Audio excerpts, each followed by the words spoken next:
औज़ुबिल्लाहि मिनश्शैतानिर्रजीम बिस्मिल्लाहिर्रहमानिर्रहीम। Second year physics के तमाम स्टूडेंट्स को खुशामदीद। आज मैं आपके सामने चैप्टर नंबर 19 जो आपकी टेक्स्ट बुक का है, जिसका नाम द एटॉमिक न्यूक्लियस है, जिसमें हम न्यूक्लियर रिएक्शंस और न्यूक्लियस के बारे में स्टडी करते हैं। इसके पास पेपर्स के MCQs लेकर हाजिर हुआ हूँ, इस उम्मीद के साथ कि ये वीडियो आपके अपकमिंग बोर्ड एग्ज़ाम में आपके लिए बहुत हेल्पफुल साबित होगी और आप इससे मैक्सिमम बेनिफिट उठाएंगे। अगेन रिमाइंडर, जो सेक्शन ए MCQs का आपका है वो 42 मार्क्स का है, तो आप यकीनन चैप्टर 19 को स्टडी कीजिए और इससे 3 से 4 MCQs लाजमी आपको पेपर में मिलेंगे। तो आइए इसका आगाज़ करते हैं। पहला सवाल जो आपके सामने आ रहा है, ये चैप्टर 19 में आपने रदरफोर्ड का लॉ ऑफ डीके पढ़ा है, जिसमें रदरफोर्ड ने अपने एक्सपेरिमेंट में डिकेइंग प्रोसेस को ऑब्जर्व किया कि एक एटम कैसे डिसइंटीग्रेट होता है और रेडियो एक्टिविटी इमिट करता है, ये रेज इमिट करता है अपने अंदर से और पेरेंट से डॉटर में कन्वर्ट होता है। तो उसने अपने इस पैटर्न को इस मैथमेटिकल फॉर्म में शो किया कि n = n0 e⁻⁻λt। ये रदरफोर्ड के लॉ की मैथमेटिकल स्टेटमेंट है। तो यहाँ इस वक्त आपसे एक बहुत सिंपल क्वेश्चन पूछा जा रहा है कि इसमें जो एक्सपोनेंशियल के ऊपर ये लैम्डा आपको दिखाई दे रहा है, ये लैम्डा क्या शो करता है, किसका सिंबल यहाँ पे लिया गया है लॉ के अंदर। तो याद रहे बेटे, ये लैम्डा यहाँ पे डी के कांस्टेंट डिकेइंग एबिलिटी को शो करता है, उस एलिमेंट की जो रेडियोटिव कर रहा है। तो लैम्डा यहाँ पर ख़ास ख्याल रहे डी के कांस्टेंट है। न्यूमेरिकल में भी आपने यूज़ करा हाफ लाइफ के कि इसका यूनिट होता है पर सेकेंड, और ये डी के कांस्टेंट उस जो एलिमेंट है उसकी डिकेइंग एबिलिटी को शो करता है। तो डी के constant is the correct answer. चलते हैं आगे।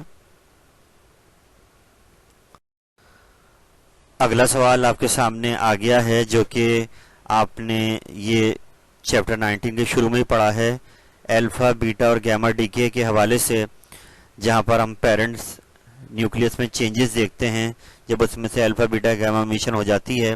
तो यहाँ पर तस्करा हो रहा है कि अगर किसी रेडियोएक्टिव एलिमेंट का एटॉमिक नंबर बढ़ जाए किसी रेडिएशन के निकलने के बाद, तो इससे आप क्या कंक्लूड करेंगे कि उसने नीचे दी हुई कौन सी रेडिएशन इमिट करी है।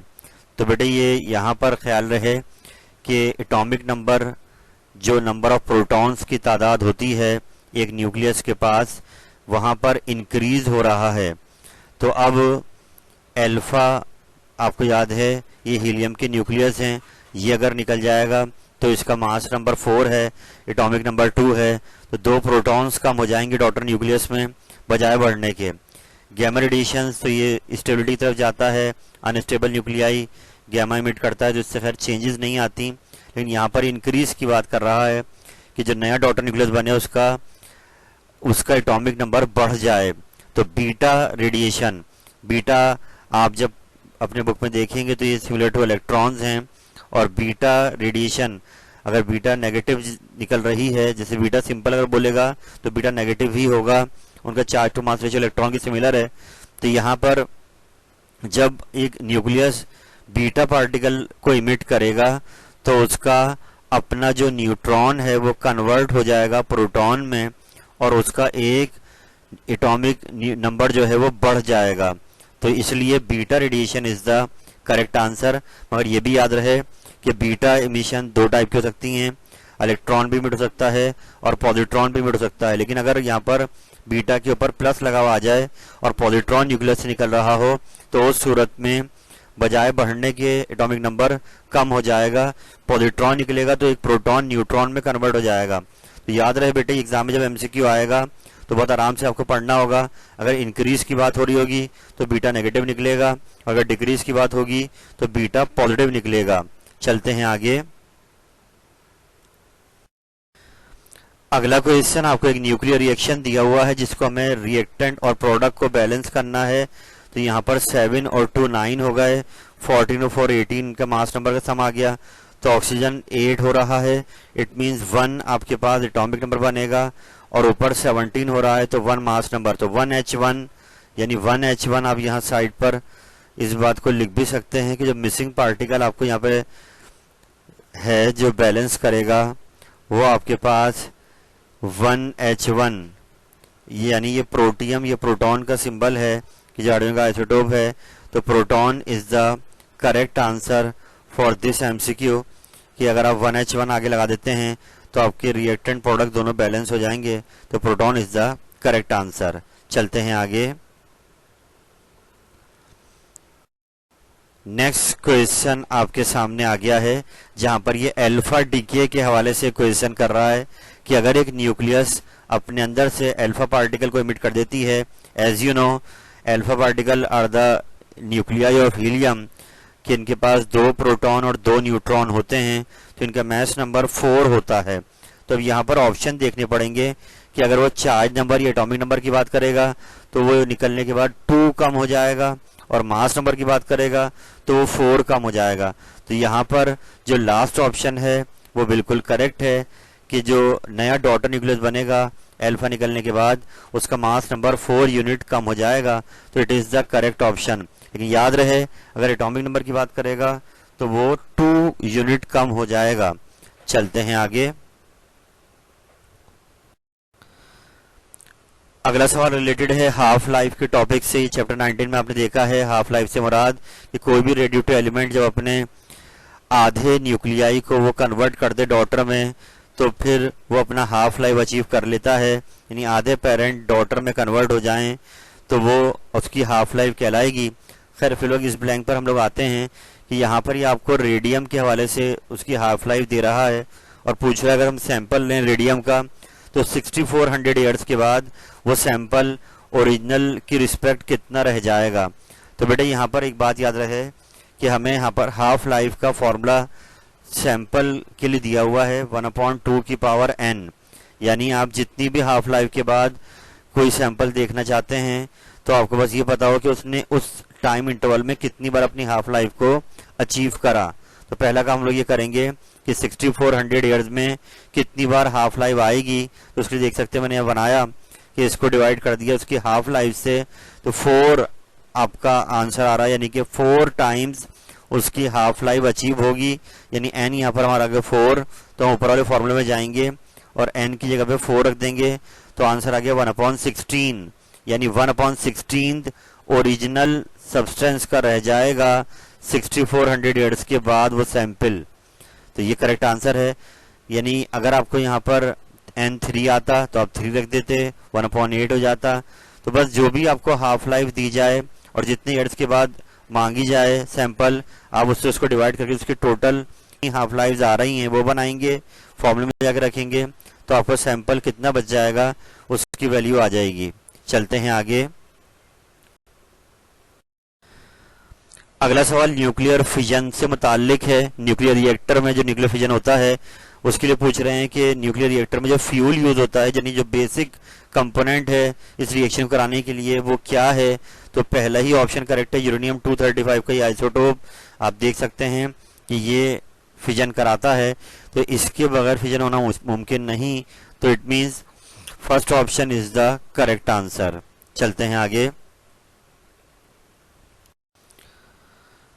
अगले सवाल में यहाँ पर बेटे कन्वर्जन आ रही है कि 1 AMU में कितने इलेक्ट्रॉन वोल्ट होंगे, ये कन्वर्जन आ रही है। तो मैंने यहाँ पर आपको सामने शो कर दिया कि 1 AMU को पहले जूल में कन्वर्ट करा, तो इतने जूल होते हैं 1 AMU में, ये हल्का सा याद रख लें। और फिर मजीद इसको हम जूल को ले गए इलेक्ट्रॉन वोल्ट में, तो इलेक्ट्रॉनिक चार्ज से डिवाइड कराया तो ये EV में आ गया। और अब ये 10⁶ जब बनी तो इसको मेगा भी लिख सकते हैं। तो 1 AMU is equal to 931 mega electron volt. तो मेगा को 10⁶ कहते हैं क्योंकि ऑप्शन में मेगा नहीं दिया हुआ, तो 10⁶ वाला ऑप्शन 931 के साथ उठा लेंगे, तो it is the correct answer. याद रहे कि ये कन्वर्जन आपको याद रखनी है कि इसमें कोई भी प्रॉब्लम अगर आपको होगी तो ये न्यूमेरिकल में भी अगर आप याद करें तो इसको न्यूमेरिकल में लगा चुके हैं कि 1 AMU में कितने मेगा इलेक्ट्रॉन वोल्ट होते हैं 931 मेगा के साथ, और एक्सपोनेंट 6 अगर आ गया तो खाली इलेक्ट्रॉन वोल्ट आ जाएगा। चलते हैं आगे। अगला सवाल बाइंडिंग एनर्जी से मुताल्लिक है। रिड्यूस सिलेबस में ये टॉपिक खैर हटा दिया गया है, और फिर मैंने एहतियातन यहाँ पे डाल दिया कि जब भी कोई न्यूक्लियस ब्रेक होता है अपने फ्रैगमेंट्स में तो वो वहां पर एक एनर्जी इमिट करता है जो कहलाती है बाइंडिंग एनर्जी, यानी जो एनर्जी न्यूक्लियस को बनने या टूटने के लिए दरकार है वो बाइंडिंग एनर्जी होती है। तो यहाँ पर बाइंडिंग एनर्जी की सूरत में कुछ मास भी रिड्यूस हो जाता है जो मास डिफेक्ट कहलाता है। खैर ये टॉपिक रिड्यूस सिलेबस में फिलहाल अभी नहीं है, तो आप बस इतना ही याद कर लें कि जो एनर्जी इक्विवेलेंट है mass reduce in the formation of nucleus, तो उस एनर्जी को कहते हैं बाइंडिंग एनर्जी। चलते हैं आगे। ये एक एमसीक्यू काफी पुराने ईयर में आ चुका है जहाँ पे रेशियो मांग रहा है कि प्रोटॉन का मास ऊपर रखें और इलेक्ट्रॉन का मास नीचे रखें। जैसा कि आपको पता है प्रोटॉन का मास होता है 1.67 एक्सपोनेंट -27 kg, ये ज्यादा है। इलेक्ट्रॉन का मास 9.1 एक्सपोनेंट -31, ये कम है। जब उनको डिवाइड करें तो एक मुझे फॉर्मूला मिल गया था, मैंने यहाँ लिख दिया है कि इलेक्ट्रॉन का मास और प्रोटॉन के मास को आप डिवाइड करें तो एक वैल्यू आती है 1840, तो इट मीन 1835 हमारा क्लोज आंसर है। तो इसका आंसर करेक्ट यही है 1835। मैं यहाँ पे मेंशन भी कर देता हूँ कि दिस ऑप्शन इज करेक्ट। चलते हैं आगे।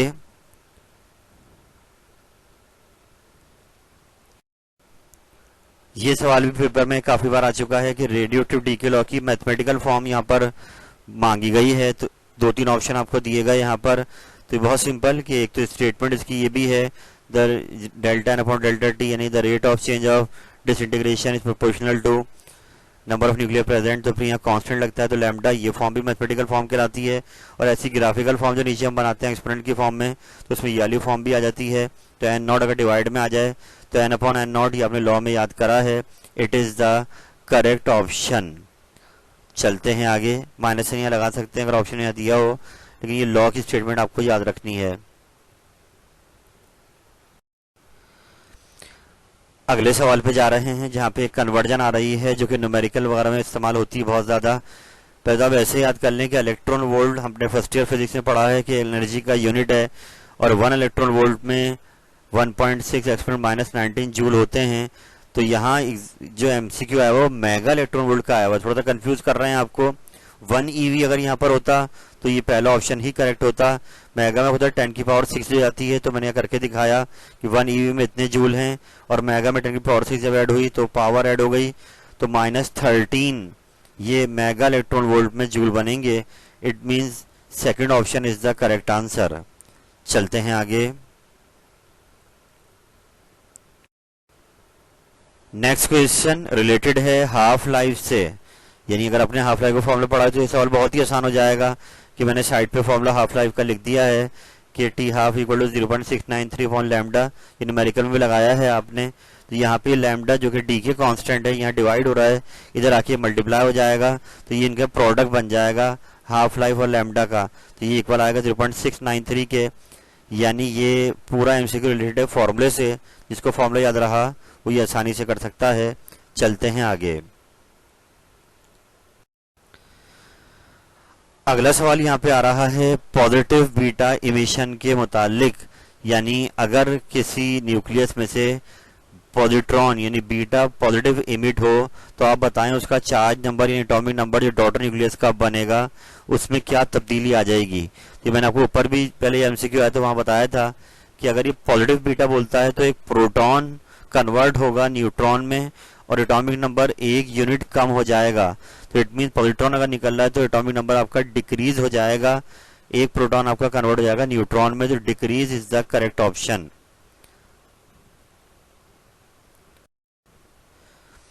ये एमसीक्यू आपका रिसेंट ईयर में आया कि यहाँ पर बाइंडिंग एनर्जी, खैर वो रिड्यूस में भी हटा दिया है, फिर भी मैंने एहतियातन आपको दे दिया है कि बाइंडिंग एनर्जी ड्यूट्रॉन की हमें दी हुई है 2.3 मेगा इलेक्ट्रॉन वोल्ट, यानी इसको बनाने के लिए इतनी बाइंडिंग एनर्जी दरकार होगी।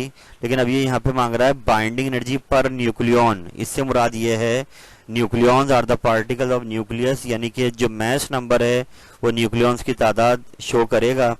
तो एक प्रोटॉन और एक न्यूट्रॉन मिलकर 2 बना रहे हैं, तो 2 पार्टिकल न्यूक्लियस के अंदर मौजूद हैं जो कहलाएंगे न्यूक्लियॉन्स।